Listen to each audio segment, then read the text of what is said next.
anti-violence advocate was arrested in connection to a deadly shooting. Yeah. Does that make any sense at all? I don't think so, but neither does a lot of what goes on now, right? I mean, and you're shooting some. Okay, yeah, let's get into it. Here we go. Let's check out the deeds.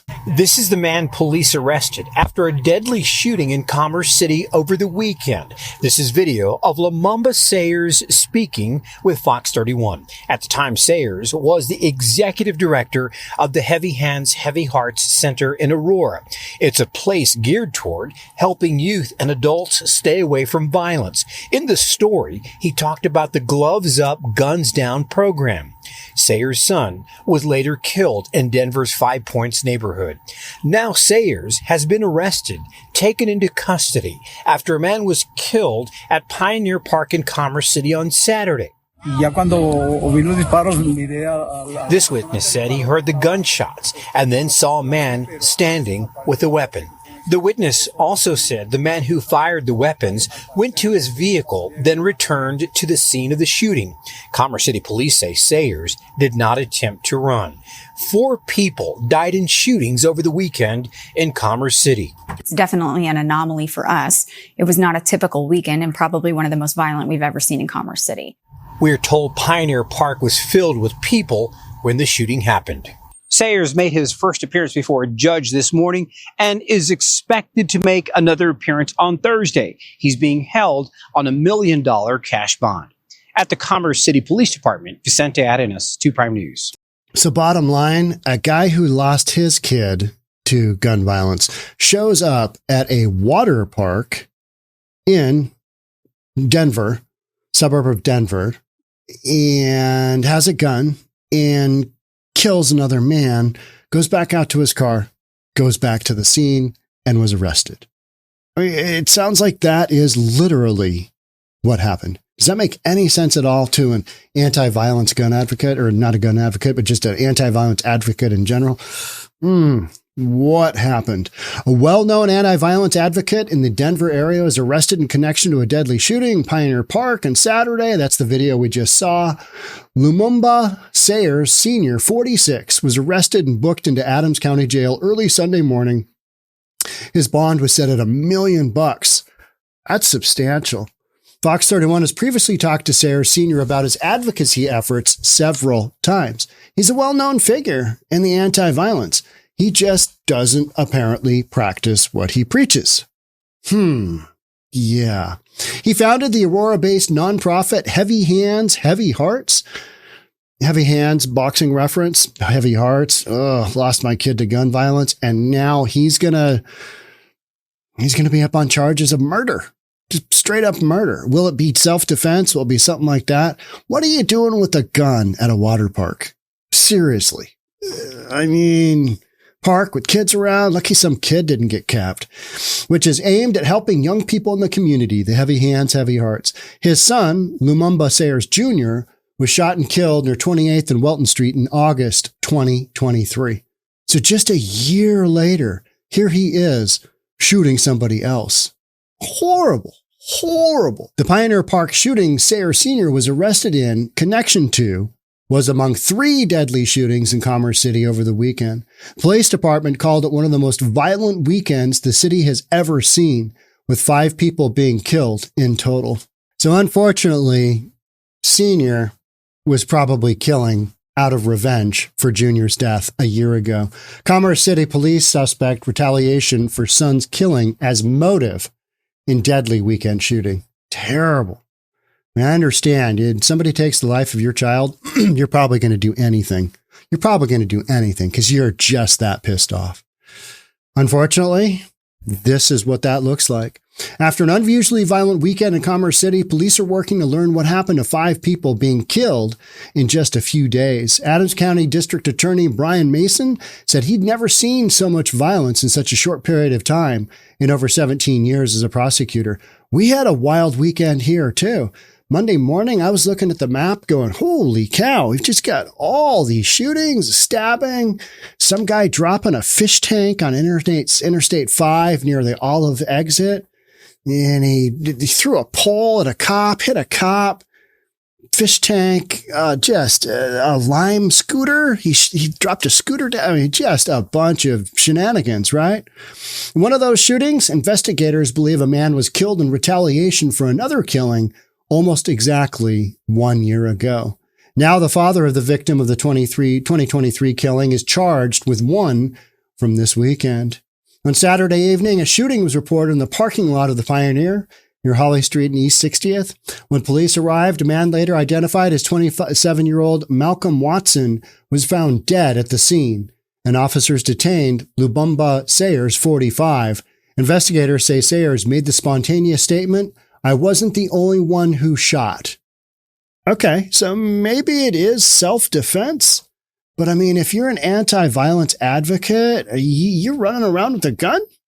I mean, is that what we're doing? Is that what we're saying? You're running around with a gun? The arresting officer wrote in his report that he saw a black semi-automatic pistol and a loaded magazine lying on the ground near Watson.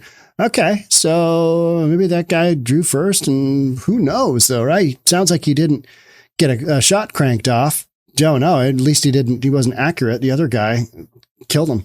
Witnesses told police that Watson was attending a child's birthday party at the water park at Pioneer Park, and as Watson was leaving, Sayers walked up to him and shot him in the head at close range, according to the arrest report. Crime scene investigator found 4 spent shell casings near Watson's body and 3 gunshot wounds. One witness reported a second shooter who police say they saw on security camera footage from the park. That witness told police that after the shooting, the second shooter yelled, "I got you," N-word, according to the arrest report. Yes. Witnesses told police that after the shooting, Sayers returned to his SUV, retrieved a second gun, and tried to fire it, but it jammed. He's going back for round 2. And this is a anti-violence advocate. Okay. All right. Yeah. Police say that video taken by witnesses show Sayers placing the second handgun under Watson's body. A little framing action going on there. Yeah. Investigators believe Sayers killed Watson in retaliation or revenge for the death of his son, Lumumba Sers Jr., who had been killed on August 18th, 2023. Horrible, horrible, horrible to have your son's life ended. Do violence like this, but then to go out and basically do a revenge killing? Not good either, right? It was not clear whether Watson was suspected of killing his son, but no one has been convicted in that case. Somebody knew. It probably was, right? I mean, you can go up and shoot somebody point blank in the head that you're not really sure killed your son or not? Probably not. And so, yeah, it's just an extreme case of violence. The elder Sayers was taken to the hospital after complaining of medical issues and then booked into Adams County Detention, charges of first-degree murder and felony aggravated menace, $1 million bond. And then they go on to talk about the heavy hands, heavy hearts. Yeah, not a good story. Not a good ending to this story. Not a good ending to the young man's life that was, the son, Junior, that was ended. Certainly not a good ending to, justice is served. Okay. Yeah. But that's not how we do it, right? That's one way to do it, but that's not how we're supposed to be doing it according to the law. But you know what? A lot of folks are saying, doesn't matter. I'm okay with it. Revenge is revenge. But to be an anti-violence advocate at the same time, I mean, the optics are just horrific, terrible, awful. But that's kind of where we sit. You hate to be flippant about these things, but so many criminal activities are happening now without anybody going to jail that it's like people are just taking matters into their own hands. And like this article said, nobody was convicted or nobody's even, been arrested in the case of the shooting of his son.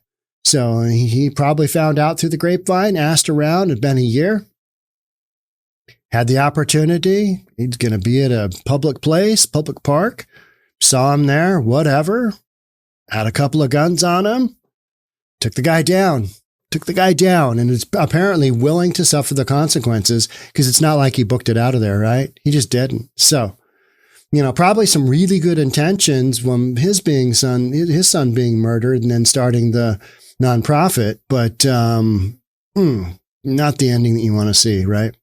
Horrible, horrible. But you know what? We're seeing all kinds of crazy stuff like this going on. Whether it's Seattle, LA, San Francisco, you're seeing some crazy stuff going on in Chicago and New York City. I mean, you've got migrants that are just out of control doing criminal activity. And then you know what, police departments and the FBI are telling us? Yeah, violent crime's it's dropping. Violent crime is going down. It's going down. It doesn't necessarily jive with what we're seeing, does it? It doesn't jive with what's kind of going on. It just feels like we're being lied to or something. It's like, yeah, I'm watching the news and that's not exactly, unless the news, oftentimes will not report on a lot of these stories. But if it bleeds, it leads for the most part, right? You're going to get a good handle on what's going on. And to me, living here in Seattle, I'm seeing some just crazy stuff, some, crazy people doing crazy stuff. And this counts as one of those, crazy events that shouldn't have happened, but it did. All right. That's it for me on this one. Thanks so much for being here. I'll catch up with you in the next episode. Maybe it won't be quite so grim. Ugh, right? Thanks again. We'll catch up soon. Bye for now.